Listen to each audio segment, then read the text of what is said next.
લવ જિહાદનો મુદ્દો હંમેશા આપણે અહીંયા ચર્ચાનો વિષય રહેલો છે. બસ એવા જ વિષય ઉપર એક ફિલ્મ આવી છે, બેહદ. હેલો મિત્રો, હું છું અમિત. તમે જોઈ રહ્યા છો સિનેમા શો. સિનેમા શો પર આજે વાત કરીશું ગુજરાતી ફિલ્મ બેહદ વિશે. કાલે આ ફિલ્મ જોઈ છે. કાલે આમ તો બે મૂવી જોઈ, એક 80 અને એક આ બેહદ. આ બંને ફિલ્મના વિષય એવા છે કે હંમેશા એની ચર્ચા થવી જ જોઈએ.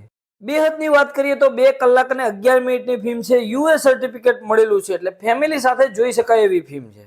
આખી ફિલ્મ લવ જેહાદના મુદ્દા પર આધારિત છે.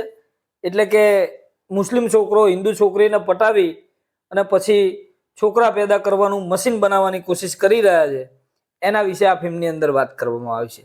અને કઈ રીતે એની આખી પ્રોસેસ હોય છે, કઈ રીતે એમને પૈસા આપી અને પછી આ ધંધામાં નાખવામાં આવે છે. અમુક છોકરાઓને ગુમરાહ કરીને પણ આ ધંધામાં નાખવામાં આવતા હોય છે. મતલબ કે આ એક પ્રકારનો સ્કેમ છે.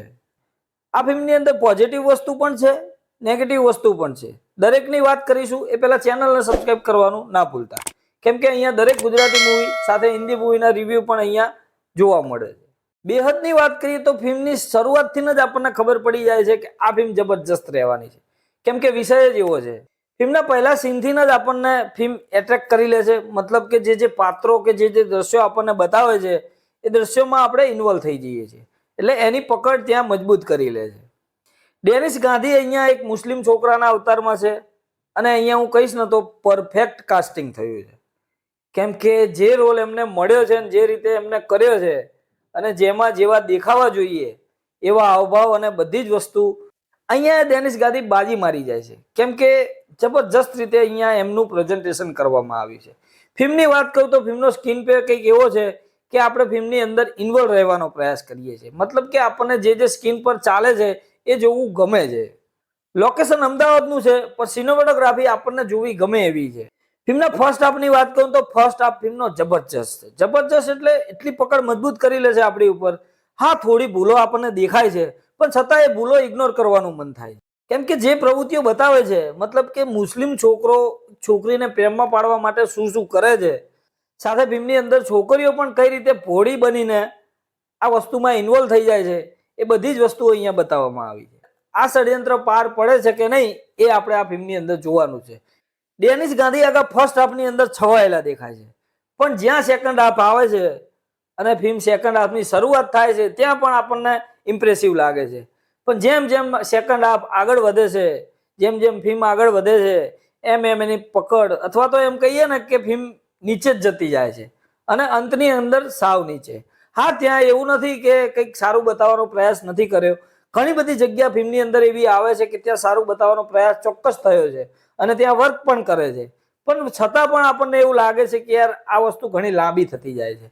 અને એવું પણ લાગે છે કે યાર થોડું પ્રિડિક્ટેબલ પણ આપણને લાગવા માંડે છે કે હવે આ વસ્તુ થવાની છે.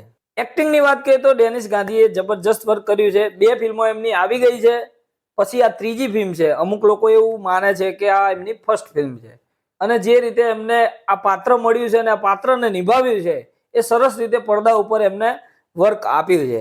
જાનવી ચૌહાણ આ ફિલ્મની અંદર એક ડોક્ટરના રોલમાં છે, સાથે એમના પપ્પા સાથેના રિલેશન પણ બતાવ્યા છે અને ડેનિસ ગાંધીની પ્રેમિકાના રોલમાં છે. દરેક જગ્યાએ એમના ચહેરાના હાવભાવ અને એમની એક્ટિંગ કામ કરી જાય છે. સંજય ગોરડિયાનું પાત્ર આ ફિલ્મની અંદર શરૂઆતમાં આપણને એવું લાગે કે આ પાત્ર કેમ છે, પણ જેમ જેમ ફિલ્મ આગળ વધે એટલે એ પાત્રનું મહત્વ પણ વધતું જાય છે. નિમેશ દિલીપ રાય આ ફિલ્મની અંદર જાનવી ચૌહાણના પપ્પાનો રોલ કરે છે અને પપ્પા અને દીકરી વચ્ચેનું જે બોન્ડિંગ બતાવવામાં આવ્યું છે એ ફિલ્મની અંદર વર્ક પણ કરી જાય છે. એક્ટિંગ પણ એમને સારી કરીને બતાવી છે. સાથે હિતુ કનોડિયા પણ આ ફિલ્મની અંદર ક્યાંક ને ક્યાંક જોવા મળે છે અને સારા એવા રોલમાં છે. એવું નથી કે કેમિયો છે ખાલી. એમનો રોલ કંઈક એવો છે કે જરૂરિયાતના સમયે એમની એન્ટ્રી થાય છે અને ફિલ્મની અંદર ઠીકઠાક કામ આપીને જાય છે. બીજા પણ એક્ટ્રેસ જોવા મળે છે. ઓલ ઓવર જોવા જઈએ તો ફિલ્મની અંદર એક્ટિંગ બધાએ જબરજસ્ત કરી છે. એટલે આ ફિલ્મ છે ને એક મેસેજ પણ આપી જાય છે કે અત્યારની છોકરીઓને શું શું ધ્યાન રાખવા જેવી વસ્તુ છે. કેમ કે પ્રેમમાં આંધળું થઈ જવું એ પણ એક ખરાબ વસ્તુ છે. અને એવી રીતે કઈ રીતે પ્રેમ થઈ જાય યાર કે કોઈને જોયા જાણ્યા વગર હિન્દુ છોકરાના નામ રાખીને હિન્દુ છોકરીઓને જાળમાં ફસાવી અને હિન્દુ છોકરીઓ પાછી આપણી આરામથી ફસાઈ પણ જાય છે. પ્રેમ કરવાનો દરેકને હક હોય છે, પણ થોડું જાણી જોઈને કરવો જોઈએ. કેમ કે કોઈ પણ વસ્તુમાં તમે પછી બધું જ ભૂલી જાઓ તો પછી તમારે પસ્તાવાનો જ વારો આવે. એ ફિલ્મ પણ આ એક સારો મેસેજ આપી જાય છે.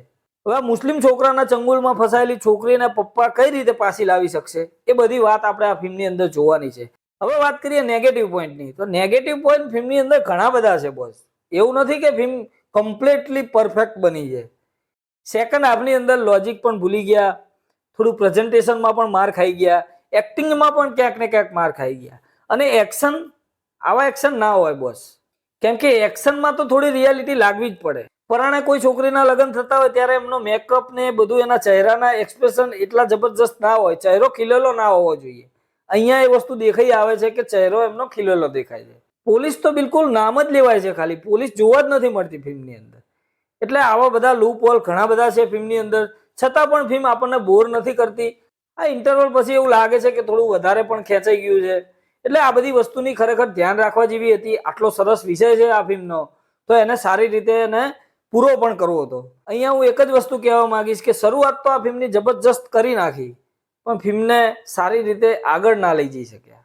ટેકનિકલી આપણને થોડી વીક લાગે છે, પણ એ ભૂલી જવાનું મન થાય છે, કેમ કે આવા વિષય ઉપર ફિલ્મ બનાવી એ જ એક મોટી વાત છે. પોઝિટિવ અને નેગેટિવ સાઈડ જોતા આ ફિલ્મ એક એવરેજ પ્રકારનું પેકેજ રહી જાય છે. એ એવરેજ કરતા થોડું સારું પેકેજ પણ કહી શકાય. દર્શકોને આ ફિલ્મ ગમી શકે છે, કેમ કે દર્શકને જે વસ્તુ જોતી છે એ વસ્તુ આ ફિલ્મની અંદર મળી રહેવા છે. એટલે એકવાર આ ફિલ્મ જરૂર જોવા લાયક છે. મારો ઓપિનિયન તો મેં આપી દીધો છે. તમારો ઓપિનિયન શું છે આ ફિલ્મને લઈને, અને આ ફિલ્મ તમને કેવી લાગી છે એ મને કોમેન્ટ બોક્સમાં જરૂરથી કહેજો. સિનેમા શો તરફથી આ ફિલ્મને 3 સ્ટાર. મળીએ મિત્રો નેક્સ્ટ વિડીયોની અંદર નવા વિડીયો સાથે સિનેમા શો પર.